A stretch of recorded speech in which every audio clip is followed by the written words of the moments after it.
Good morning, Shawnee, and welcome to the Renegade Morning Show. Today is Friday, October 15th, and it's a day 4. I'm Matthew Richardson. And I'm Schmal.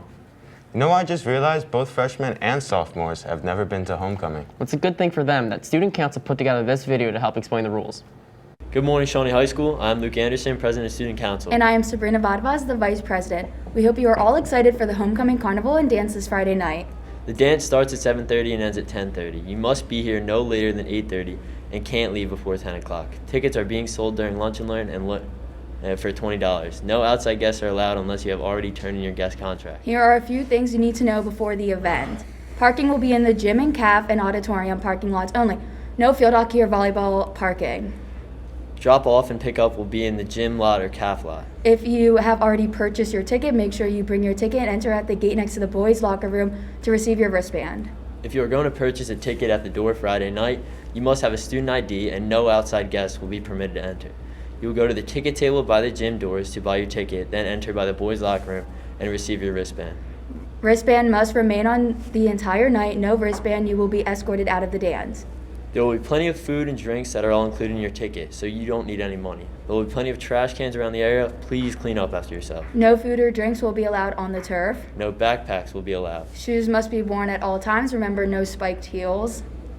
We look forward to seeing you all at the Homecoming Carnival and Dance Friday night. We hope you will have a great time. Thank you very much. Homecoming is tonight at 7:30 on the turf. I really hope to see you guys there. I also really need a good movie recommendation. Do you have any? Danny always recommends the best films. Let's see what he has to say this week. So we are just around the corner for Halloween. Okay, maybe it's not just around the corner, but it's coming up. And I thought, what better to talk about than a movie with the word Christmas in the title? Yeah. No, but in all honesty though, is there anyone who watched this as a Christmas movie and not as a Halloween movie? I mean, it's okay if you do both, but like, does anyone just watch this as a Christmas movie and not a Halloween movie? Like, The Nightmare Before Christmas is a 90s movie that I'm sure all of you have watched and know is very good. I really don't have that much new things to say about this movie as compared to a lot of the other things I've talked about on the show. Like, you know it's good. That I can't really add anything new to this movie like at all other than that I love it, and it's a movie that I think a lot of other people love. The animation is really, really great and creative, and you know, Tim Burton did do some other stop motion related things later on. He didn't even direct this. What am I talking about? What I mean is that there are other movies that are sort of related to this movie one way or the other, whether or not they're Tim Burton movies or directed by the guy who directed this one, but none of them really have the same kind of magic as this movie does in the animation style, and I'm not really sure why that is. Yeah, but anyway, I'm sorry this was kind of a lackluster episode, but I promise that next week I'll have something better. Hopefully. That definitely got me looking forward to Halloween. I know Halloween is right around the corner. You know what else is right around the corner? Hannah with Miss Toliver for a live interview in the studio. Hey everyone, I'm back here with Miss Toliver, so tell us what you do here at Shawnee. I am a Spanish teacher, the varsity field hockey coach, and I'm also the senior class advisor. That's so cool. So I noticed that you did not include something. You also won Teacher of the Year last year. I did. So that is really exciting. Yes, Congratulations. thank you. Tell us the story behind that, like how it happened, what you feel. So my husband had told me that we were having a special surprise come to the house, and we had been talking about getting a puppy. So I had spent the week thinking we were getting a puppy, and he asked me to clean, Oh, no. and I was thinking we don't have food, we don't have bowls, we have nothing. And so when I opened the door, it wasn't a puppy, it was actually in fact Mr. Campbell and some of the other faculty members. Oh, that's so cool. Imagine you like went to the store and bought all this puppy stuff. That would have been so funny. Well, we have a puppy now, so Oh, that's yes, good. yes. All right, so the question I ask every teacher that comes on is, what is one experience that you had in high school that taught you a life lesson? I think it's important to remember you only get 4 years. So make the most of your 4 years, guys. Go to homecoming, be involved, live every moment because you don't get this back. And I think that's really important. Yeah, that's really good. That's some good advice. Thank you so much for coming on this morning, Miss You're Toliver. welcome. Thanks for having me. Of course. Back to your news desk.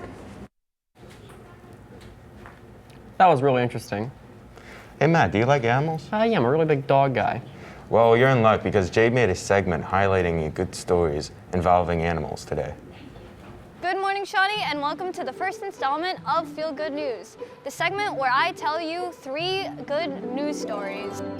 First story comes from the Cornish Seal Sanctuary in Gleek, England.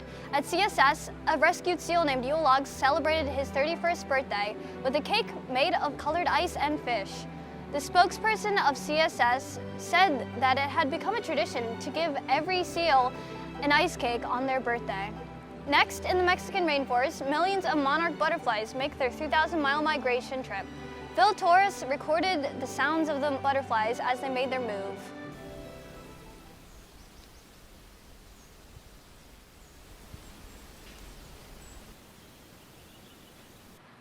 Lastly, in East Sacramento, where a construction project was taking place, among the construction, worker Robert Navarez spotted 2 baby birds in the crossfire of a bulldozer.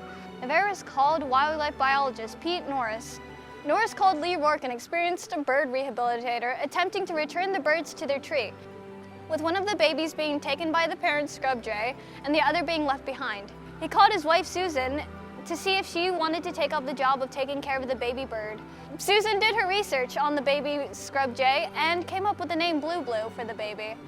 After 2 months, the family decided that Blue Blue was ready to go back into the wild. As soon as they released her back into the wild, she flew to another group of scrub jays and they flew off together. Every now and then, Blue Blue visits the family in the surrounding trees around their house.